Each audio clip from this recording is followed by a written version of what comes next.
Você já teve um daqueles momentos em que uma única frase muda completamente como você enxerga sua própria vida? Eu tive. E foi numa terça-feira comum, às 3 da tarde, enquanto eu revisava o cardápio sazonal de outono no meu escritório. Me chamo Lúcia, tenho 58 anos e durante muito tempo acreditei que ser mãe significava aceitar qualquer tratamento dos filhos, desde que eles estivessem bem. Hoje sei que estava completamente enganada. O telefone tocou e, como sempre, meu coração disparou quando vi o nome do Ricardo na tela. Não porque algo estivesse errado. Meus filhos são adultos responsáveis e independentes, mas porque, nos últimos anos, nossas conversas tinham se tornado distantes, cordiais, mas distantes. Mãe, a voz dele transbordava uma animação que eu não ouvia há tempos. Tenho uma notícia incrível para contar. Sorri, apoiando o cotovelo na mesa. Conta, filho. O que aconteceu? Consegui. Aquela vaga em São Paulo que eu comentei. A empresa aprovou minha transferência. Vou ganhar o dobro do que ganho aqui, mãe. O dobro. Patrícia está nas nuvens e Gabriel vai estudar numa escola internacional. É a oportunidade da nossa vida. Senti um aperto no peito. São Paulo fica a mais de 800 quilômetros daqui. Meu único neto, que já via tão pouco, ficaria ainda mais distante. Mas a alegria na voz do meu filho me fez engolir a tristeza. Que maravilha, Ricardo! Estou muito orgulhosa. Quando vocês se mudam? No final do mês. Eu sei que é rápido, mas não posso perder essa chance. Ah, ele fez uma pausa e pude ouvir Patrícia falando algo ao fundo. Por isso mesmo, vamos fazer um jantar de despedida especial. Um lugar à altura da ocasião. Meu coração se aqueceu. Finalmente, um momento em família para celebrar essa conquista. Que ideia linda! Onde vai ser? Nos Sabores da Terra. O orgulho na voz dele era evidente. Patrícia fez questão. Disse que é o restaurante mais elegante da cidade. Conseguiu uma reserva para sábado à noite. Vai ser perfeito. Que horário? Perguntei, tentando manter a voz natural. Às 8. Vai ser só a família mesmo. Eu, Patrícia, Gabriel, Marcelo e Fernanda. Íntimo, mas elegante. Patrícia quer que seja uma noite inesquecível. Esperei. Esperei ele me convidar oficialmente. Esperei ele dizer, obviamente você também estará lá, mãe. Mas o silêncio se estendeu, preenchido apenas por vozes distantes e o som de papéis sendo mexidos. E eu? A pergunta saiu mais frágil do que eu gostaria. Vou estar lá também, né? O silêncio que se seguiu foi ensurdecedor. Pude ouvir meu próprio coração batendo enquanto aguardava a resposta óbvia, natural, que qualquer filho daria à própria mãe. Ah, mãe. A voz dele mudou completamente de tom. Ficou desconfortável, quase constrangida. É que, sabe como é. Patrícia organizou uma coisa mais, como posso dizer, mais formal, mais sofisticada. Sofisticada? Repeti, sem entender. É, mãe. Os Sabores da Terra é um lugar muito fino, muito chique. Patrícia tem medo que a senhora se sinta deslocada. Sabe como esses lugares são, né?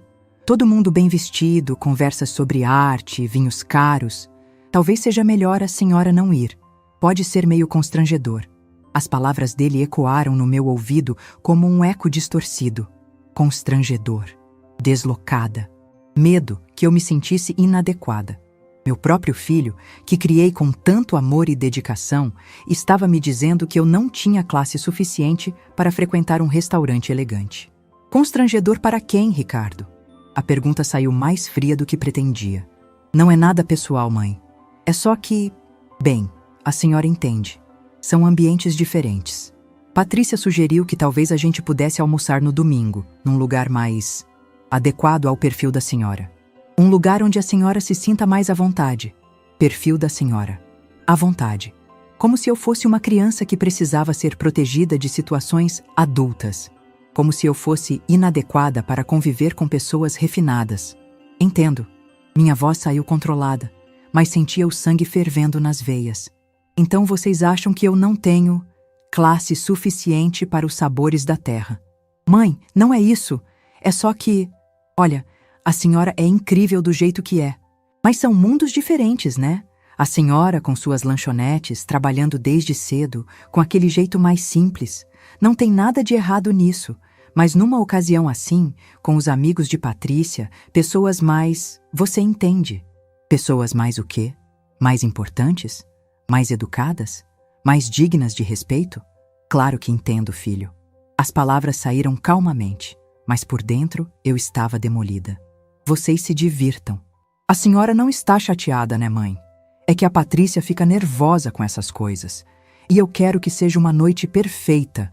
Não estou chateada. Mentira, eu estava destroçada. Tenham uma ótima noite. Desliguei o telefone e fiquei ali, sentada no meu escritório, olhando pela janela que dava vista para o centro da cidade. Lá embaixo, podia ver a fachada elegante dos Sabores da Terra, com suas janelas de vidro fumê e a placa discreta em letras douradas. Meu restaurante. O lugar que construí com cada centavo das minhas economias, cada decisão tomada com cuidado, cada detalhe pensado para criar exatamente o ambiente sofisticado que meus filhos admiravam tanto. O estabelecimento que a elite da cidade frequentava, onde empresários fechavam negócios importantes e onde famílias tradicionais comemoravam ocasiões especiais. Eles achavam que eu não tinha classe para estar lá, que seria constrangedor me levar, que eu precisava ficar no meu lugar adequado, longe de pessoas refinadas. Uma risada amarga escapou dos meus lábios. Se eles soubessem... Se soubessem que a mulher simples, que tanto os envergonhava, era, na verdade, a proprietária do lugar mais elegante da cidade. Peguei o telefone e disquei para o restaurante. Sabores da Terra, boa tarde. Carlos, é a Lúcia. Boa tarde, dona Lúcia. Como está? Bem, escuta. No sábado à noite teremos alguns convidados especiais na mesa para 8 pessoas. Reserva em nome de Patrícia Mendes. Quero que vocês deem o melhor atendimento possível. Claro, alguma ocasião especial?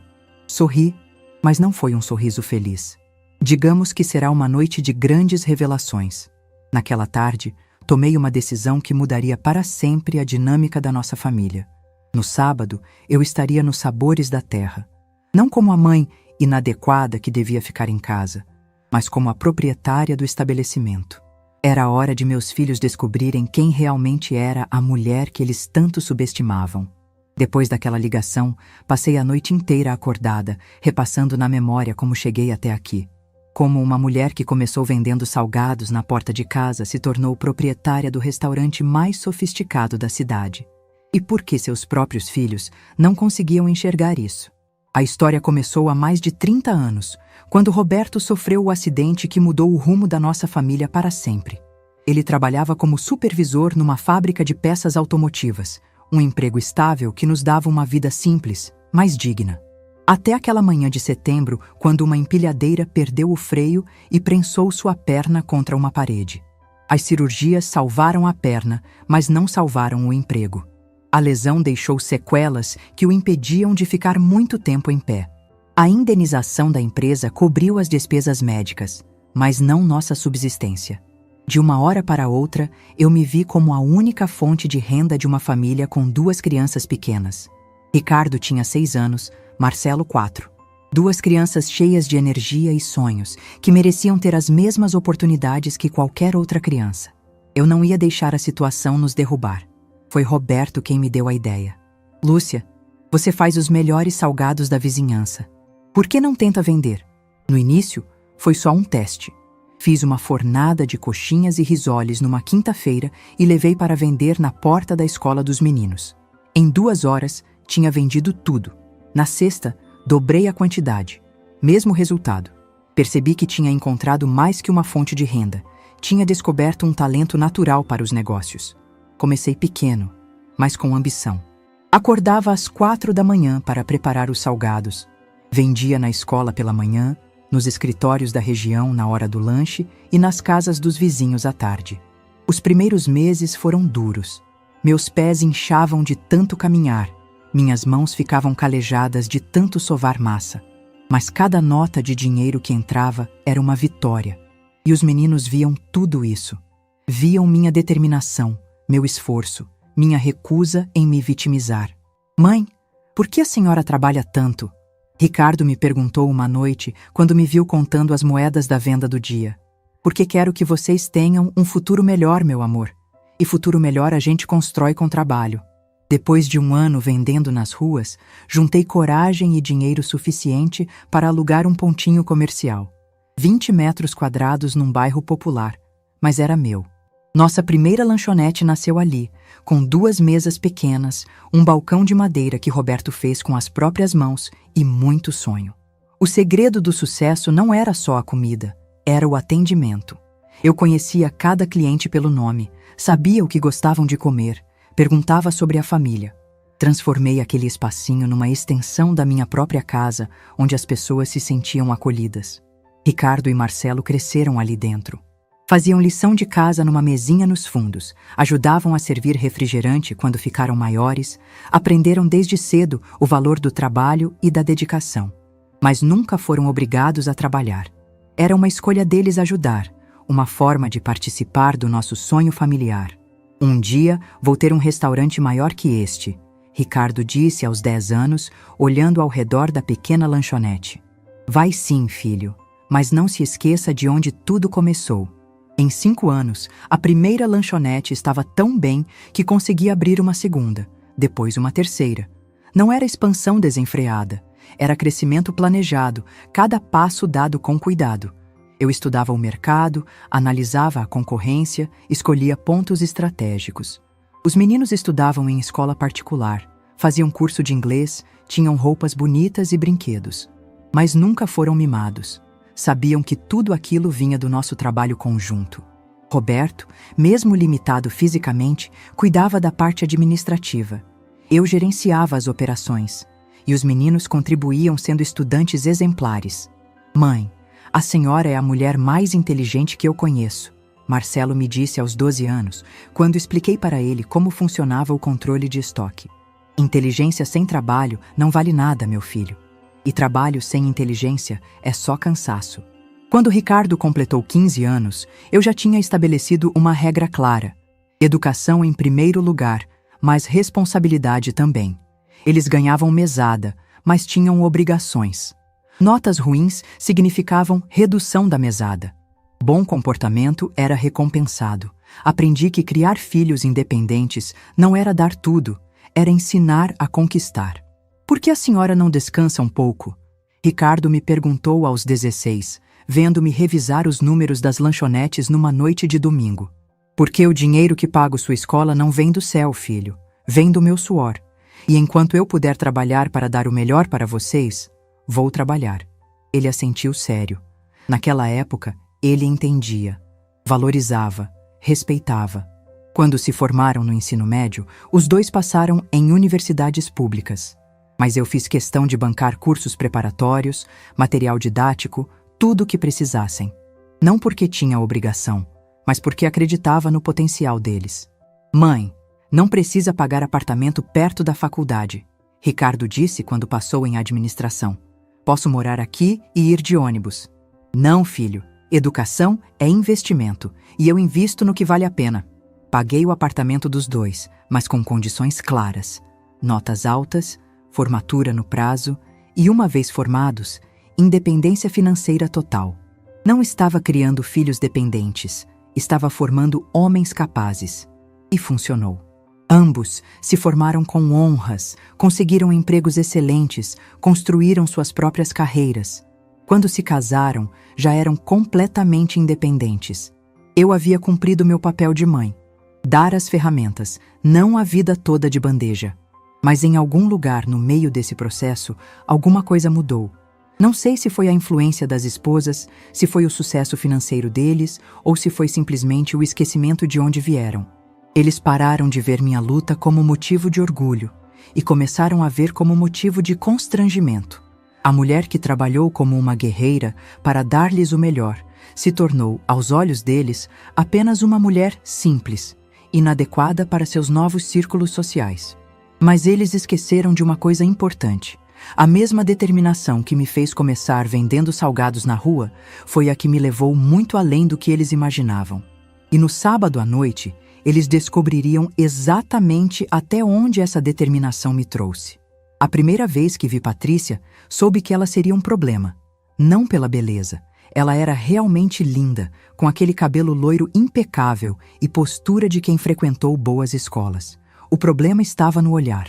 Um olhar que avaliava, julgava e classificava as pessoas em categorias.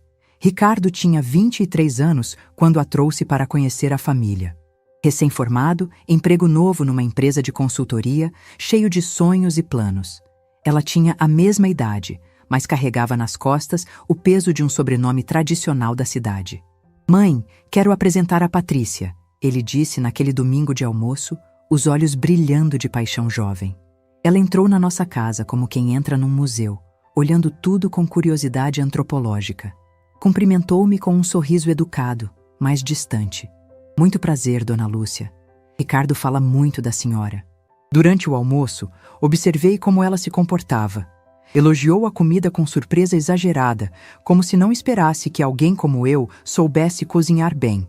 Perguntou sobre as lanchonetes com o tom de quem se interessa por um hobby exótico. "Que interessante. A senhora deve conhecer tanta gente diferente trabalhando com comida", disse, cortando delicadamente a carne. "Conheço pessoas, só pessoas", respondi. "Não vejo diferença entre elas." O sorriso dela vacilou por um segundo. Nos meses seguintes, as visitas se tornaram mais frequentes. Patrícia sempre educada, sempre cordial, mas sempre deixando claro que não éramos do mesmo mundo. Pequenos comentários, gestos sutis, sugestões aparentemente inocentes. "Ai, Dona Lúcia, a senhora trabalha tanto. Deve ser cansativo ficar o dia todo na cozinha", dizia, examinando as próprias unhas perfeitas. Ou então, "Nossa, que casa aconchegante. Tem um charme tão simples." Simples. Essa palavra se tornaria um código entre nós. Roberto percebia meu incômodo. "Ela é só uma menina mimada, Lúcia. Vai aprender." "Não é sobre aprender, Roberto. É sobre respeitar. E ela não me respeita." Quando Ricardo anunciou o noivado, tentei ser a mãe compreensiva. Afinal, meu filho estava feliz, e isso deveria bastar. Mas quando começaram os preparativos do casamento, as verdadeiras cores de Patrícia apareceram. "Dona Lúcia, sobre a lista de convidados", ela começou numa das nossas reuniões de planejamento. "Talvez seja melhor a senhora convidar só os parentes mais próximos. Sabe como é? A festa vai ser num lugar mais sofisticado." "Sofisticado como?" "Oh, é um clube tradicional da cidade. As pessoas que frequentam são mais formais. Não queremos que ninguém se sinta deslocado." Tradução: seus amigos das lanchonetes não eram bem-vindos. "E sobre seu vestido", ela continuou, "posso indicar uma loja onde encontram roupas mais adequadas para mães dos noivos." Adequadas. Outra palavra código. O casamento foi exatamente como Patrícia planejou. Elegante, caro e frio. Eu me senti como uma figurante na vida do meu próprio filho. Sentada numa mesa lateral, cumprimentando educadamente pessoas que mal me dirigiam a palavra, assistindo Ricardo se transformar em alguém que eu não reconhecia completamente. Durante a festa, ouvi Patrícia explicando para uma amiga. A mãe do Ricardo é uma mulher batalhadora, coitada. Trabalha com alimentação, sabe?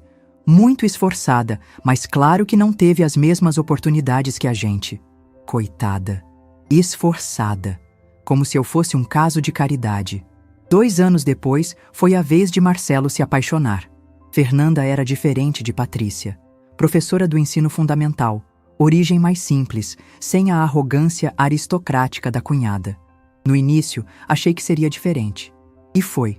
Por aproximadamente 6 meses. Fernanda era genuinamente simpática no começo. Conversava comigo sobre educação, perguntava receitas, parecia interessada na história da família. Mas logo percebi que estava estudando nossos hábitos, nossa dinâmica, nossa linguagem. "Dona Lúcia, a senhora é inspiradora", ela dizia. "Uma mulher que conquistou tanto sozinha." Mas as coisas mudaram rapidamente após o casamento. Fernanda começou a frequentar os mesmos círculos que Patrícia. Ia aos almoços das esposas, participava dos chás beneficentes, adotava gradualmente os códigos de comportamento da cunhada. "Sogra, sobre o Natal", ela me disse numa ligação depois de alguns meses de casada. "Patrícia sugeriu que fizéssemos algo mais íntimo este ano. Só nós, casais, sabe? Mais moderno. Moderno significava sem a sogra. E talvez seja melhor não levar sobremesa caseira. Ela continuou. Patrícia encomendou doces de uma confeitaria francesa. Fica mais harmonioso. Mas meus doces, que a família inteira sempre adorou, não eram mais adequados. O que mais me doía era ver meus filhos concordando silenciosamente com essa transformação. Ricardo, que antes me apresentava com orgulho como minha mãe, a empresária, agora me apresentava como minha mãe que trabalha com alimentação. Uma sutil diferença que fazia toda a diferença. Marcelo começou a fazer piadas sobre meu jeito direto. A mãe não tem papas na língua, ele ria para os amigos. É do tempo que as coisas eram mais simples. As reuniões familiares se tornaram exercícios de tolerância mútua. Eu tolerava os comentários. Elas toleravam minha presença. Meus filhos toleravam a tensão crescente. O mais frustrante era que elas não conseguiam esconder completamente o interesse pelo meu dinheiro. Quando precisavam de algo, entrada para um carro novo, reforma na casa, curso caro para Gabriel, sabiam exatamente onde me encontrar. Mas na hora de me incluir em eventos sociais importantes, eu virava aparente inconveniente. Mãe, sobre o batizado do Gabriel, Ricardo me ligou nervoso. É que a cerimônia vai ser na igreja do centro, aquela mais tradicional, e depois a festa no clube. Patrícia quer que seja bem íntimo, só os padrinhos e família próxima. Eu não sou família próxima? Claro que é. Mas, você entende, é um ambiente mais formal. As pessoas do clube são diferentes de mim, melhores que eu. Foi nesse período que comecei a perceber que meus filhos tinham vergonha da própria origem. Vergonha da mãe que trabalhou feito uma guerreira para dar-lhes oportunidades. Vergonha da mulher que transformou força de vontade em sucesso financeiro. Eles preferiam a versão editada da nossa história. 2 jovens talentosos que superaram as dificuldades e chegaram onde chegaram por mérito próprio. A protagonista da luta, eu, era um detalhe constrangedor que preferiam manter em segundo plano. Mas ainda não tinham visto nada, porque enquanto me diminuíam publicamente, eu construía, em segredo, algo que mudaria completamente o jogo. O dia em que Gabriel nasceu deveria ter sido um dos mais felizes da minha vida. Meu primeiro neto, a continuação da nossa família, o menino que levaria nosso sobrenome adiante. Mas desde o primeiro momento, Patrícia deixou claro que eu seria avó apenas nos termos dela. Dona Lúcia, sobre as visitas na maternidade. Isso ela me disse ainda grávida, aos 8 meses. O médico recomendou que sejam bem restritivas. Só os pais imediatos nos primeiros dias. A senhora entende, né? Recém-nascido é muito frágil. Pais imediatos, como se eu fosse uma estranha qualquer. Esperei 3 dias para conhecer meu neto. 3 dias ouvindo amigas de Patrícia relatarem nas redes sociais como o pequeno príncipe era lindo, enquanto eu, a avó paterna, aguardava autorização para vê-lo. Quando finalmente me permitiram entrar no quarto, Gabriel dormia no berço ao lado da cama. Um bebê perfeito, com os olhos de Ricardo e o queixo da família. Meu coração se derreteu na mesma hora. Ele é lindo, sussurrei, aproximando-me devagar. Cuidado para não acordar. Patrícia alertou imediatamente. Ele tem o sono muito leve. E, por favor, higienize as mãos naquele dispensador ali. A pediatra disse que recém-nascido não pode ter contato com muita gente. Mas higienizei as mãos como uma visitante qualquer e fiquei ali, parada, olhando meu neto sem poder tocá-lo. Quando ele chorar, é melhor a senhora não pegar no colo. Patrícia continuou, ajeitando-se na cama. Estamos estabelecendo uma rotina específica. A enfermeira da home care orientou que é melhor ele se acostumar com poucas pessoas nos primeiros meses. Home care, enfermeira particular, rotina específica, tudo pensado para me manter à distância. Nos meses seguintes, as regras foram se multiplicando. Quando Gabriel completou 2 meses, finalmente consegui segurá-lo, por exatos 15 minutos, com Patrícia cronometrando o tempo e dando instruções sobre como apoiar a cabeça, como segurar o corpo, como não fazer movimentos bruscos. A senhora não tem muita experiência com bebê recém-nascido, ela justificou. É melhor ir devagar. Não ter experiência. Eu que criei 2 filhos praticamente sozinha. Patrícia. Tentei conversar numa dessas visitas supervisionadas. Eu criei Ricardo e Marcelo. Sei cuidar de bebê. Ah, mas era outro tempo, né, dona Lúcia? Hoje em dia a pediatria evoluiu muito. Tem métodos novos, cuidados específicos. A senhora não se ofende, né?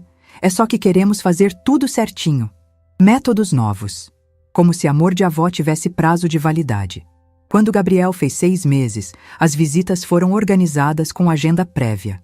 Eu precisava ligar antes, confirmar o horário e havia regras claras sobre o que podia e não podia fazer. Dona Lúcia, sobre dar comida para ele, Patrícia me instruiu numa tarde em que estava cuidando de Gabriel. É melhor deixar para mim ou para a babá. Ele tem uma dieta muito específica, controlada pela nutricionista infantil. A senhora pode dar só água se ele pedir. Água. Eu podia dar água para meu próprio neto. E sobre brinquedos, ela continuou. Trouxemos só os educativos, desenvolvidos especialmente para estimular o desenvolvimento cognitivo. Os outros brinquedos ficam guardados. Olhei para o carrinho cheio de brinquedos que tinha trazido. Carrinhos coloridos, bonequinhos macios, chocalhos divertidos. Tudo inadequado para o desenvolvimento cognitivo do menino. E se ele chorar muito? Perguntei. A senhora chama a gente. Ele tem horários específicos para tudo. Sono, alimentação, brincadeiras. Estamos seguindo um método americano muito eficiente. Método americano. Para cuidar de uma criança brasileira de 6 meses. O que mais me doía era ver Gabriel reagindo à minha presença. Quando eu chegava, ele sorria, estendia os bracinhos, queria colo. Mas sempre havia alguém interferindo, limitando, controlando o nosso contato. Ai, que bonitinho, ele gosta da vovó, Patrícia dizia com um sorriso forçado. Mas agora é hora do soninho dele. A senhora pode voltar amanhã se quiser. Amanhã, sempre amanhã. Aos 10 meses, Gabriel começou a falar suas primeiras palavras. Mamã, papá, babá, para a babá inglesa que Patrícia contratou. Mas quando balbuciava algo parecido com vovó, Patrícia desconversava rapidamente. Ai, ele está só fazendo sons aleatórios. A fonoaudióloga disse que é normal nessa fase. Fonoaudióloga, para uma criança de 10 meses. Um dia, quando Gabriel tinha 1 ano, cheguei para a visita programada e encontrei Patrícia organizando uma festa de aniversário. Que lindo! Uma festinha para o Gabriel! Exclamei, genuinamente animada. Ah, é só um encontrinho íntimo com as outras mães do grupo de estimulação precoce, ela respondeu, sem me olhar nos olhos. Nada demais, só para as crianças socializarem. Que horas começa? Posso ajudar com alguma coisa? O silêncio foi constrangedor. É que, Dona Lúcia, são todas mães com perfil parecido, sabe? Fazem os mesmos cursos, têm os mesmos valores educacionais. A senhora pode ficar meio deslocada. Deslocada. Na festa de aniversário do meu próprio neto. Mas posso vir um pouquinho só para parabenizar ele? Melhor não. Ele fica muito estimulado com gente estranha. A psicóloga infantil disse que festa demais pode atrapalhar o desenvolvimento emocional. Gente estranha. Eu era gente estranha para meu neto. Saí de lá com o coração partido. No carro, chorei como não chorava há anos. Não era só sobre o Gabriel. Era sobre tudo. Sobre ser tratada como uma inconveniência. Sobre ter meu amor de avó racionado. Sobre ser considerada inadequada para conviver com meu próprio sangue. Naquela noite, Roberto me encontrou sentada na cozinha, olhando as fotos do Gabriel que conseguia tirar durante as visitas supervisionadas. O que foi, Lúcia? Contei sobre a festa, sobre as regras, sobre me sentir uma estranha na vida do meu neto. Essa menina está exagerando, ele disse indignado. Gabriel é nosso neto. Temos direito de conviver com ele. Direito a gente tem, mas respeito não conseguimos. Conversa com o Ricardo. Ricardo concorda com tudo que ela faz. Para ele, Patrícia é a mãe perfeita seguindo métodos modernos. E eu sou a avó ultrapassada que não entende de educação infantil. Foi nessa época que comecei a perceber que não se tratava apenas de superproteção maternal. Patrícia estava deliberadamente limitando minha convivência com Gabriel. Não por cuidado com a criança, mas por vergonha de mim. Eu não era o tipo de avó que ela queria para o filho. Não vinha do meio social adequado, não tinha o refinamento necessário, não seguia os padrões estéticos da turma dela. Gabriel merecia uma avó mais apropriada. E como não podia me trocar, a solução era me manter o mais distante possível. O irônico é que enquanto me tratavam como uma parente inconveniente, eu estava construindo algo que mudaria completamente essa dinâmica. Eles me subestimavam, me diminuíam, me excluíam, mas logo descobririam que a avó inadequada, que tanto desprezavam, tinha muito mais a oferecer do que imaginavam. Foi numa manhã de terça-feira, folheando o jornal local enquanto tomava café, que vi o anúncio que mudaria minha vida para sempre. Uma pequena nota na seção de negócios. Restaurante Sabores da Terra busca sócios investidores para recuperação judicial. Sabores da Terra. Eu conhecia o lugar de nome. Era considerado o mais elegante da cidade, frequentado pela elite local. Mas nunca havia entrado lá. Não por não ter dinheiro, mas porque lugares assim sempre pareceram destinados a pessoas diferentes de mim. Curiosa, liguei para o advogado responsável pela venda. O restaurante está passando por dificuldades financeiras, ele explicou. Os proprietários anteriores fizeram investimentos ruins e agora precisam de capital para a quitação de dívidas. Estão vendendo cotas de participação para investidores interessados. Que tipo de investimento seria necessário? Para uma participação minoritária, cerca de 150 mil. Para a participação majoritária, bem, seria um investimento maior, 150 mil reais.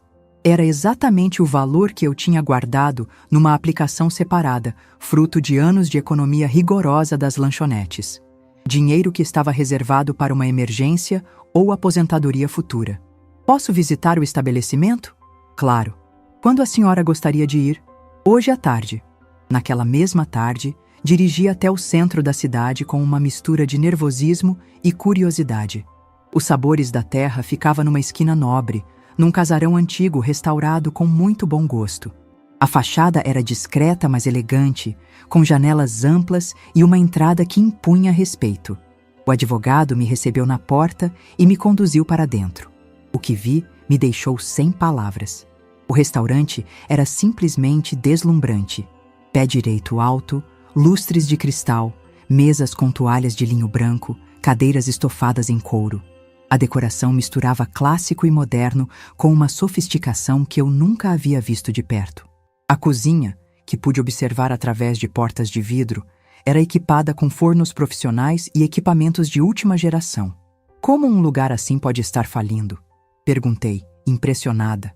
Má gestão, o advogado respondeu secamente.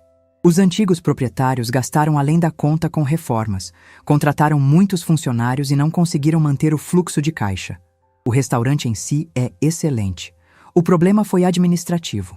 Caminhei pelo salão vazio, imaginando como seria vê-lo cheio de pessoas. Toquei as mesas, observei cada detalhe da decoração, senti o cheiro ainda presente de temperos finos.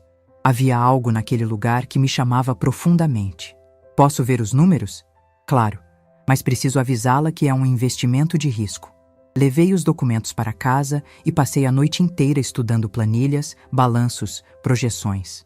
Roberto me ajudou com os cálculos mais complexos, mas a decisão era minha. Lúcia, você tem certeza? É muito dinheiro, ele disse preocupado. Roberto, eu entendo de alimentação. Sei o que faz um negócio dar certo ou errado. Este lugar só precisa de gestão competente. Mas por que um restaurante fino? Suas lanchonetes já dão um bom retorno. Fiquei em silêncio por um momento, tentando explicar algo que eu mesma ainda não compreendia completamente. Porque eu quero provar que posso. Provar para quem? Para mim mesma. Na verdade, era mais que isso, mas não conseguia verbalizar. Havia algo sobre ser dona de um lugar que a alta sociedade frequentava que mexia comigo. Talvez fosse a chance de mostrar que uma mulher vinda de baixo podia sim entender de sofisticação. Uma semana depois, assinei o contrato de compra das primeiras cotas.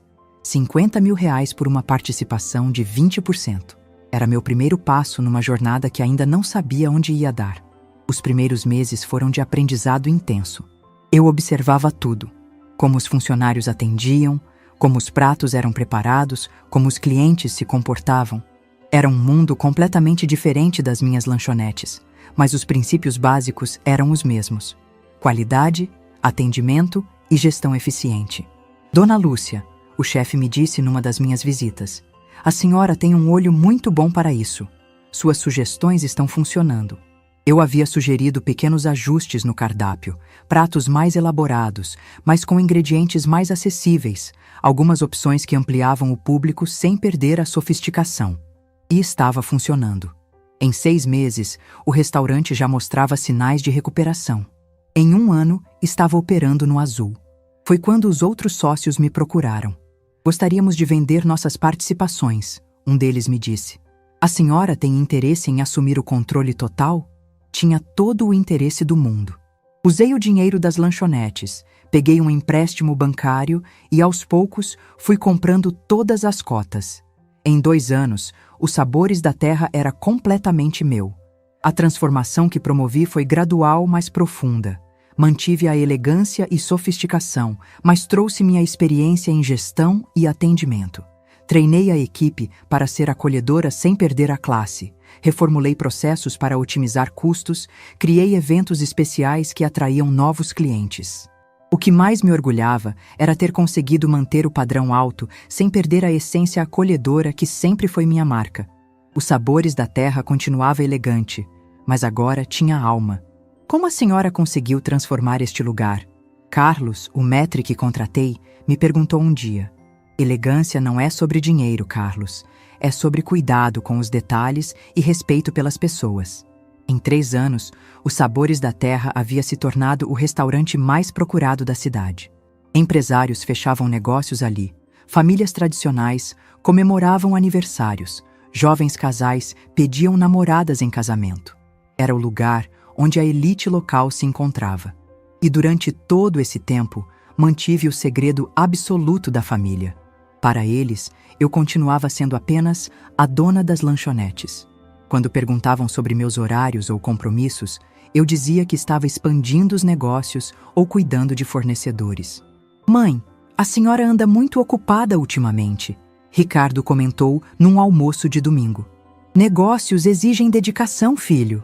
Mas não exagere, a senhora já tem idade para desacelerar um pouco. Se ele soubesse que, aos 50 e poucos anos, eu estava dirigindo o estabelecimento mais sofisticado da cidade. O mais irônico era ouvir, ocasionalmente, comentários sobre os Sabores da Terra nas conversas familiares. Patrícia quer fazer o aniversário dela lá, Ricardo disse uma vez. Mas está difícil conseguir reserva. Dizem que o lugar virou febre entre a alta sociedade. Deve ser caro, comentei, fingindo desinteresse. Mas vale a pena. Quem sabe um dia a gente consegue uma mesa. Quem sabe mesmo, pensei comigo, sorrindo por dentro. Durante 4 anos, vivi essa dupla vida. De dia, a empresária simples das lanchonetes. À noite e nos fins de semana, a proprietária discreta do restaurante mais elegante da cidade. 2 mundos que coexistiam sem se tocar. Até que chegou o dia em que esses mundos iriam colidir de forma espetacular. Roberto partiu numa manhã de domingo, sem aviso, sem despedida. Infarto fulminante aos 62 anos, enquanto lia jornal na varanda de casa. Quando cheguei da padaria com pães frescos para o café da manhã, o encontrei recostado na poltrona, com uma expressão serena no rosto, como se tivesse apenas adormecido. Mas não acordou mais. Os dias que se seguiram foram um borrão de pessoas, flores, condolências e procedimentos. Ricardo e Marcelo se revezaram nas providências do funeral, eficientes e organizados como sempre. Patrícia assumiu o controle dos arranjos sociais, decidindo quem podia e não podia visitar, organizando horários para o velório como se fosse um evento corporativo. Dona Lúcia, talvez seja melhor limitar as visitas, ela sugeriu no dia do velório. Muita gente pode ser cansativo para a senhora neste momento. Muita gente. Ela estava falando dos meus amigos das lanchonetes, dos clientes antigos que queriam prestar suas homenagens, das pessoas simples que Roberto conhecia e estimava. Mais uma vez, eu era protegida da minha própria vida. O funeral foi como Roberto gostaria. Simples, sincero, cheio de pessoas que realmente o conheciam. Mas percebi a divisão clara no cemitério. De um lado, família e amigos próximos. Do outro, outro, as pessoas que Patrícia considerava adequadas. Colegas de trabalho dos meninos, conhecidos do clube, vizinhos da parte nobre da cidade. Eu fiquei no meio, literalmente e figurativamente, vendo como minha própria dor estava sendo administrada por outras pessoas. Mãe, a gente vai ficar com a senhora alguns dias, Ricardo me disse após o enterro. Até a senhora se organizar. Não precisa, filho. Sei cuidar de mim mesma. Mas é melhor não ficar sozinha logo agora. Eles ficaram 3 dias. 3 dias de casa cheia, de movimento constante, de pessoas cuidando de mim como se eu fosse uma inválida emocional. Patrícia organizou as refeições, Fernanda arrumou a casa, os meninos atenderam telefone e visitantes. No 3º dia, durante o café da manhã, Ricardo anunciou: Mãe, a gente precisa voltar à rotina, mas pode ligar sempre que precisar de alguma coisa. E assim, de uma hora para outra, a casa ficou vazia novamente. O silêncio que se instalou era diferente de qualquer silêncio que eu já havia experimentado.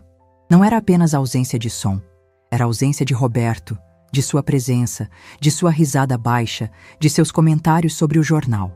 Nas semanas seguintes, estabeleceu-se uma rotina de check-ins familiares. Ricardo ligava às terças e sextas. Marcelo aparecia aos domingos para almoçar. Visitas protocolares, pontuais, como se cumprissem um cronograma de cuidados com a viúva. Como a senhora está se sentindo, mãe? Eles perguntavam sempre, com genuína preocupação. Estou bem, eu respondia. E estava, na verdade. Triste, com saudade, mas bem. O que eles não entendiam era que eu estava lidando com o luto à minha maneira, trabalhando. As lanchonetes continuavam funcionando, os sabores da terra demandavam minha atenção constante. O trabalho sempre foi minha forma de processar dificuldades. Mas percebi rapidamente que minha inclusão na vida deles tinha regras ainda mais rígidas agora que estava sozinha. Mãe, sobre o aniversário da Fernanda, Marcelo me ligou 1 mês após a partida de Roberto. Vamos fazer algo pequeno, só nós mesmos. A senhora quer vir? Claro. Só que vai ser numa churrascaria nova, nada muito formal. Bem caseiro mesmo. Caseiro. Adequado para a viúva em luto. 2 semanas depois, descobri por acaso que o aniversário caseiro da Fernanda, na verdade, havia sido no clube. Uma festa elegante para 40 pessoas. Eles fizeram um almoço separado comigo no domingo seguinte, no restaurante mais simples da cidade. Por que mentiram sobre a festa? Confrontei Marcelo diretamente. Ele ficou visivelmente constrangido. Mãe, é que a senhora está passando por um momento delicado. Achamos melhor não expor a eventos muito movimentados. Movimento me faz bem, Marcelo. Silêncio que me machuca. Mas a Fernanda ficou preocupada. Disse que festa pode ser meio pesado para quem está de luto recente. A Fernanda ficou preocupada. Não perguntaram o que eu queria. Decidiram por mim. Foi então que comecei a perceber que ser viúva havia me colocado numa categoria ainda mais restritiva. Agora, eu não era apenas a mãe simples. Era a mãe simples e vulnerável que precisava ser protegida de situações sociais complexas. Os convites familiares se tornaram cada vez mais raros e específicos. Almoços de domingo na minha casa ou em restaurantes populares. Visitas rápidas para ver como eu estava. Conversas telefônicas para verificar se precisava de alguma coisa. Mas para jantares elegantes, eventos do clube, comemorações importantes, eu não era mais incluída nem como opção. Era como se minha presença pudesse contaminar a alegria dos outros com minha tristeza de viúva. A senhora tem pensado em viajar? Patrícia sugeriu numa dessas visitas de verificação. Talvez um cruzeiro para a terceira idade? Conhecer pessoas na mesma situação? Terceira idade. Mesma situação. Como se viuvez fosse uma doença contagiosa que só podia ser curada na companhia de outras viúvas. O mais doloroso era perceber que meus filhos concordavam com esse isolamento gradual. Achavam que estavam me protegendo, me poupando, me ajudando a superar a perda. Não percebiam que estavam me empurrando para uma solidão ainda maior. O trabalho se tornou meu refúgio total. Nos sabores da terra, eu era a proprietária respeitada e competente. Nas lanchonetes, era a gestora experiente e querida pelos funcionários. Nesses ambientes, ninguém me via como coitada, vulnerável ou inadequada. Era apenas Lúcia. E isso começou a ser suficiente. 6 meses após a partida de Roberto, tomei uma decisão silenciosa. Não ia mais esperar inclusão. Não ia mais aceitar ser gerenciada emocionalmente por pessoas que achavam que sabiam o que era melhor para mim. Se eles queriam me manter à distância, perfeito. Eu tinha uma vida própria para viver. O desrespeito não chegou de uma vez. Foi se instalando aos poucos, como uma goteira que começa imperceptível e aos poucos apodrece toda a estrutura.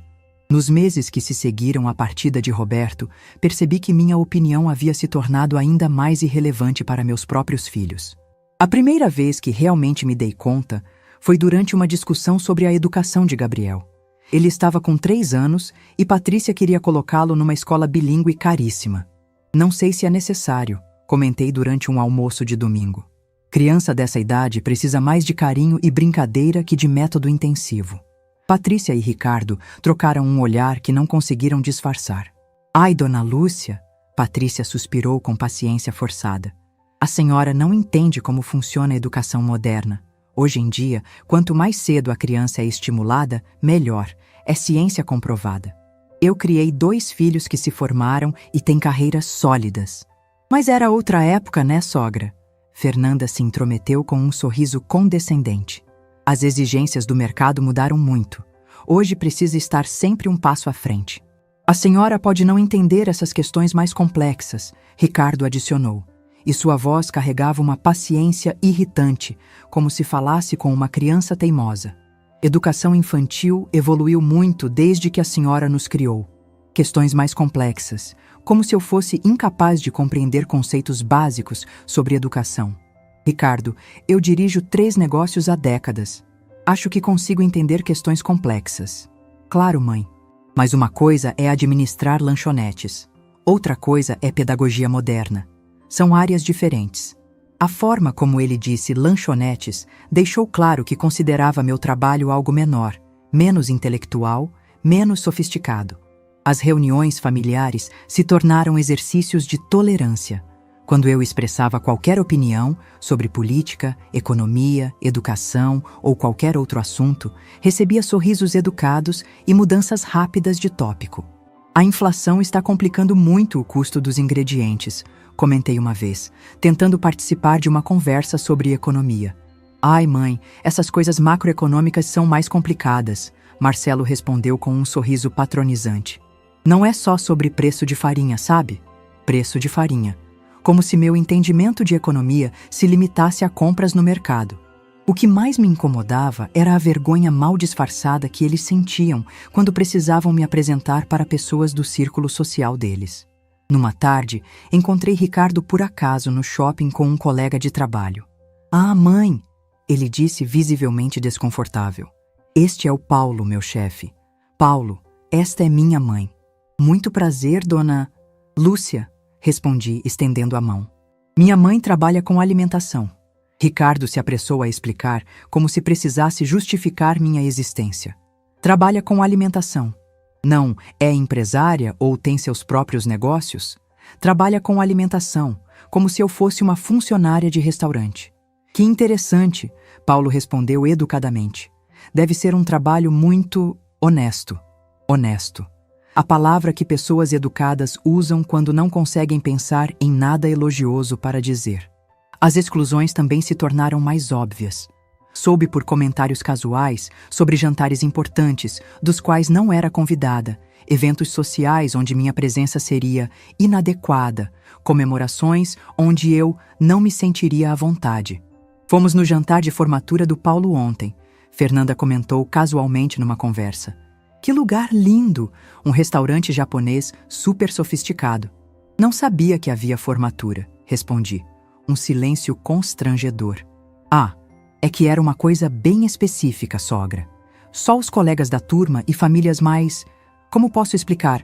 Mais inseridas no mesmo meio, sabe? Inseridas no mesmo meio. Eu não estava inserida no meio adequado para acompanhar a formatura do próprio filho. E foi no Sakura, Marcelo complementou. Aquele japonês que é uma fortuna por pessoa. A gente nem sabia se valia a pena o gasto. O irônico é que eu conhecia bem o Sakura. Era um dos principais concorrentes dos sabores da terra. Frequentemente comparavam nossos estabelecimentos na mídia local. Se eles soubessem... O ápice do desrespeito veio durante uma discussão sobre investimentos. Eu havia mencionado que estava pensando em diversificar os negócios. Cuidado com essas ideias, mãe. Ricardo me alertou com ar preocupado. A senhora não tem experiência com investimentos mais sofisticados. Pode acabar perdendo dinheiro. Que tipo de diversificação a senhora está pensando? Patrícia perguntou com curiosidade fingida. Talvez algo no ramo da gastronomia mais elaborada. Eles riram. Literalmente riram. Ai, dona Lúcia, Patrícia disse entre risos. Gastronomia elaborada é muito diferente de lanchonete. São públicos completamente diferentes, paladares mais exigentes, custo operacional muito mais alto. A mãe não entende essas diferenças, Marcelo explicou para Fernanda, como se eu não estivesse presente. Para ela, comida é comida. Não é crítica, sogra, Fernanda se apressou a dizer. É só que são nichos muito específicos mesmo. Precisa de muito refinamento. Refinamento. A palavra que sempre voltava. Talvez seja melhor a senhora focar no que já sabe fazer bem, Ricardo concluiu. Lanchonete é um negócio honesto e rentável. Não precisa complicar. Naquele momento, tomei uma decisão silenciosa. Cansei de ser subestimada, menosprezada, tratada como uma aparente inconveniente que precisava ser tolerada. Cansei de ter minha inteligência questionada, minha experiência diminuída, minha capacidade duvidada. Eles achavam que eu não tinha refinamento suficiente para entender gastronomia elaborada, que eu era inadequada para círculos sociais sofisticados, que minha opinião não importava em assuntos complexos. Em poucos dias, descobririam o quão errados estavam, e a lição viria de uma forma que jamais esqueceriam. Depois daquela ligação devastadora de Ricardo, passei a noite inteira acordada, caminhando pela casa vazia, repassando cada palavra, cada tom de voz, cada silêncio constrangedor. O eco da frase, pode ser meio constrangedor, martelava na minha cabeça como uma música irritante que não conseguimos parar de cantarolar. Sentei-me na cozinha com uma xícara de café que esfriou sem que eu percebesse, olhando pela janela para a madrugada que se aproximava. Quantas vezes havia aceito ser posta de lado? Quantas humilhações pequenas eu havia engolido em nome da harmonia familiar? A resposta me veio clara como a luz do amanhecer. Muitas demais. Por volta das 5 da manhã, tomei uma decisão que mudaria tudo. Não ia mais aceitar ser tratada como um problema a ser gerenciado. Não ia mais fingir que não percebia o desprezo disfarçado de proteção. E definitivamente não ia deixar passar a oportunidade de mostrar para meus filhos quem eu realmente era. Liguei para os Sabores da Terra assim que abriu. Carlos, é a Lúcia. Preciso falar com você sobre o sábado à noite. Bom dia, dona Lúcia. A mesa para 8 pessoas da dona Patrícia, não é? Exatamente. Quero que você trate essa reserva de forma muito especial. Eles não sabem que eu sou a proprietária. Podia sentir a curiosidade na voz de Carlos. Como assim, dona Lúcia? É minha família, meus filhos e noras. Eles me disseram que eu seria inadequada para frequentar um lugar tão refinado quanto o nosso restaurante. O silêncio do outro lado foi longo. Dona Lúcia, com todo respeito, mas isso é ridículo. Eu sei, por isso vou aparecer lá no sábado, não como convidada, como proprietária, e quero que seja uma surpresa completa. Passamos a manhã toda organizando os detalhes. Carlos entendeu perfeitamente o que eu queria. Tratamento impecável para eles, mas nada que denunciasse minha conexão com o lugar. Eu chegaria depois, observaria a situação se desenvolver e então faria minha entrada. A senhora tem certeza disso? Carlos perguntou pela terceira vez. Absoluta. É hora de algumas verdades virem à tona. O resto da semana passou numa velocidade estranha. Durante o dia, eu funcionava no piloto automático, visitava as lanchonetes, resolvia questões administrativas, atendia fornecedores. Mas minha mente estava completamente focada no sábado. Escolhi minha roupa com cuidado. Um vestido preto elegante que havia comprado recentemente, sapatos de couro legítimo, a corrente de ouro que Roberto me deu no nosso último aniversário de casamento. Nada exuberante, mas tudo de qualidade impecável. Queria estar impecável quando chegasse o momento. Na sexta-feira, Ricardo me ligou. Mãe, sobre amanhã, a senhora não está chateada, né? É que a Patrícia ficou meio nervosa com a ideia de levar muita gente. E Não estou chateada, filho. Menti com uma calma que me surpreendeu. Divirtam-se. A gente pode almoçar no domingo, se a senhora quiser. Num lugar mais tranquilo.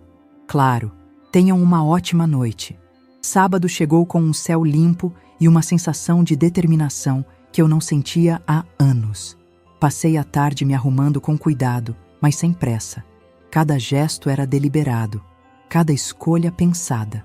Às 7:30 da noite, dirigi até o centro da cidade com o coração acelerado, mas firme na decisão.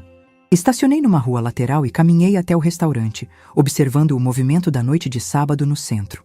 Os Sabores da Terra estava elegante como sempre, com suas luzes suaves e a atmosfera sofisticada que tanto orgulho me dava.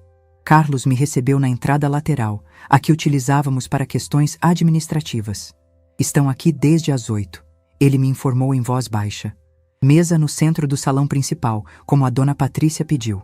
Ela fez questão de mencionar várias vezes que era uma ocasião muito especial. E como estão se comportando? Como esperado, a dona Patrícia está, digamos, muito à vontade, tratando a equipe como se fosse pessoal particular dela. Sorri. Era exatamente o que eu imaginava. Perfeito, aguarde meu sinal. Respirei fundo, ajeitei o vestido e me preparei para a cena que planejara a semana inteira. Era hora de meus filhos descobrirem que a mãe inadequada, que tanto os envergonhava, era, na verdade, a proprietária do lugar que eles mais admiravam na cidade. Entrei no salão principal dos Sabores da Terra às 8:40, quando eles já estavam no meio da refeição. O ambiente estava elegante como sempre, com música suave e luzes douradas criando a atmosfera sofisticada que eu havia planejado com tanto cuidado. Minha família estava exatamente onde Carlos havia me informado. Mesa central, todos impecavelmente vestidos. Ricardo de terno escuro, Patrícia deslumbrante num vestido vermelho, Marcelo e Fernanda também elegantes. Gabriel, lindo como sempre, comportava-se como um pequeno príncipe. Caminhei devagar pelo salão, cumprimentando discretamente outros clientes, até me posicionar próxima à mesa deles. Foi Marcelo quem me viu primeiro. Mãe! Seu rosto demonstrou surpresa genuína. O que a senhora está fazendo aqui? A conversa na mesa morreu instantaneamente. Ricardo se virou, Patrícia ficou visivelmente desconfortável. Fernanda baixou os olhos.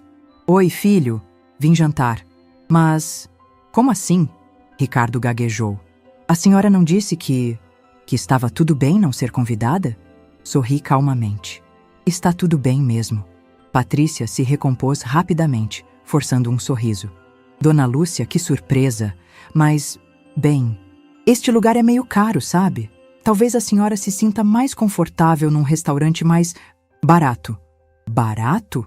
É que os preços aqui são bem salgados, Fernanda adicionou com falsa preocupação.